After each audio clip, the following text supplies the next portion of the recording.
Muchos creyentes se han preguntado a lo largo de la historia, si Dios es todopoderoso, ¿por qué no destruye de una vez a su enemigo? ¿Por qué permite que Satanás siga causando dolor, engaño y destrucción en el mundo? La respuesta no es sencilla, pero revela verdades profundas sobre el carácter de Dios. Y hoy nos adentramos en esta pregunta central: ¿por qué Dios no mata a Satanás? Detrás de ella existe una historia cósmica, un conflicto espiritual iniciado antes de la humanidad y que aún continúa en nuestras vidas. La Escritura nos revela que Satanás no siempre fue el enemigo de Dios. En el libro del profeta Ezequiel se nos muestra que él fue creado perfecto, lleno de hermosura y de sabiduría. Era Lucifer, el portador de luz, un querubín protector que caminaba entre las piedras de fuego en la misma presencia del Señor. Su posición era gloriosa y en el cielo ocupaba un lugar de honra, pero su corazón se llenó de orgullo. Isaías 14 nos narra sus pensamientos: subiré al cielo, en lo alto, junto a las estrellas de Dios, levantaré mi trono y seré semejante al Altísimo. Ese deseo de ocupar el lugar que solo pertenece a Dios fue el inicio de la primera rebelión. Lucifer convenció a una tercera parte de los ángeles de unirse a su causa. En Apocalipsis capítulo 12 se describe la gran batalla. Miguel y sus ángeles combatieron contra el dragón, y éste, junto con sus seguidores, fue arrojado del cielo a la tierra. Satanás fue derrotado, pero no destruido. Fue expulsado, pero no aniquilado. Y aquí surge la pregunta central: ¿por qué Dios, en su justicia, no acabó inmediatamente con él?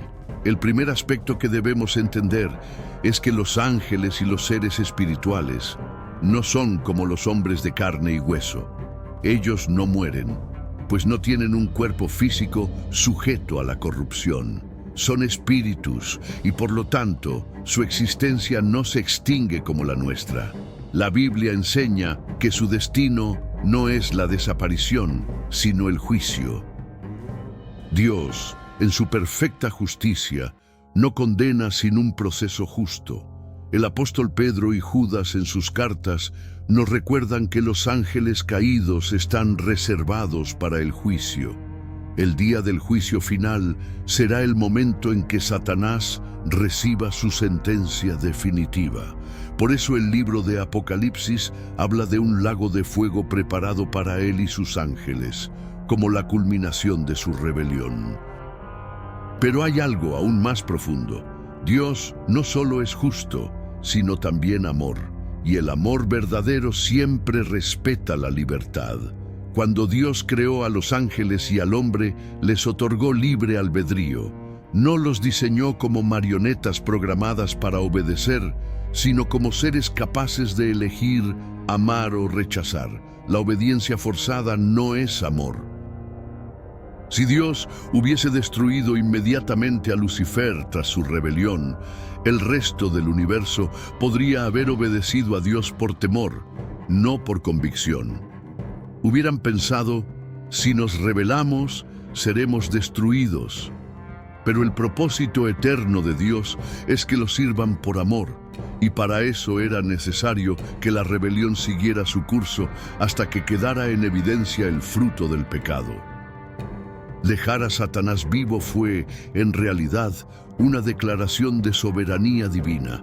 Fue como si Dios dijera: no necesito destruirte para probar que mi camino es el verdadero.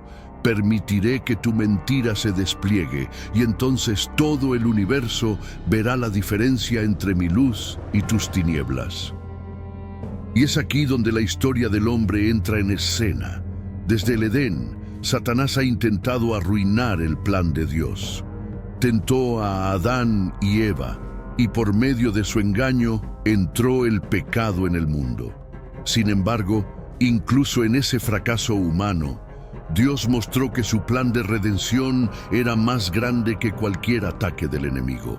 Desde el inicio, prometió la llegada de la simiente de la mujer que aplastaría la cabeza de la serpiente. A lo largo de la historia bíblica, vemos cómo Satanás intentó frustrar ese plan. Trató de corromper generaciones enteras, levantó imperios paganos que oprimieron al pueblo de Dios y hasta inspiró persecuciones contra los profetas. Pero todo ello terminó revelando la fidelidad y la gloria de Dios. Incluso la tentación de Jesús en el desierto fue una prueba pública de que el Hijo de Dios era el único digno de redimirnos. Satanás ofreció reinos y poder, pero Jesús eligió la obediencia al Padre. El colmo de la rebelión del enemigo fue la cruz. Satanás creyó que había vencido cuando Judas entregó a Jesús y los líderes religiosos lo condenaron. Sin embargo, fue justamente allí donde se consumó la derrota definitiva del adversario. Colosenses 2:15 nos dice que Cristo despojó a los principados y potestades, triunfando sobre ellos en la cruz. Lo que parecía la mayor victoria del diablo se transformó en la más grande victoria de Dios. Esto nos muestra una verdad profunda. Dios puede usar incluso a su enemigo para cumplir sus planes. Satanás actúa con odio y engaño, pero sin saberlo termina siendo un instrumento para manifestar la gloria de Dios. Lo vemos en la vida de Job. El enemigo lo atacó, pero al final Job salió más fortalecido en su fe. Lo vemos en Pablo, quien decía que el aguijón en la carne, un mensajero de Satanás, lo mantenía dependiente de la gracia de Cristo. ¿Por qué entonces Dios no mata a Satanás todavía? Porque su paciencia tiene un propósito. Él permite que el mal exista por un tiempo, para que toda la creación contemple la diferencia entre la justicia de Dios y las tinieblas del adversario. Al final, el universo entero reconocerá que los caminos de Dios son verdaderos y justos. El Apocalipsis describe el desenlace. Satanás será atado y finalmente lanzado al lago de fuego. Su destino ya está sellado. Y aunque su tiempo es corto y su furia grande, el pueblo de Dios descansa en la victoria de Cristo. Mientras tanto, cada tentación forma parte de este conflicto espiritual, pero no estamos solos, pues Efesios 6 nos recuerda que nuestra batalla es contra potestades invisibles y que contamos con la armadura de Dios para resistir.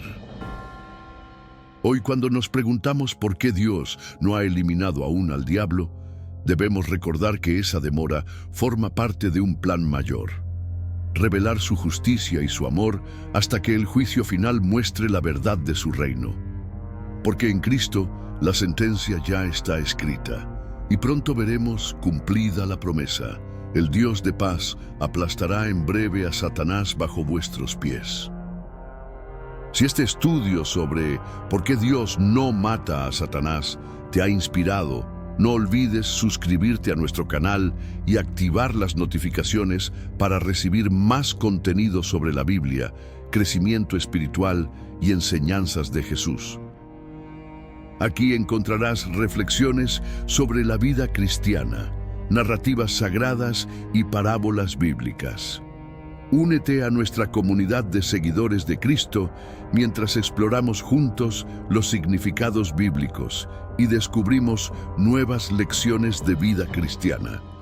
Comparte este video y ayúdanos a difundir la palabra de Dios.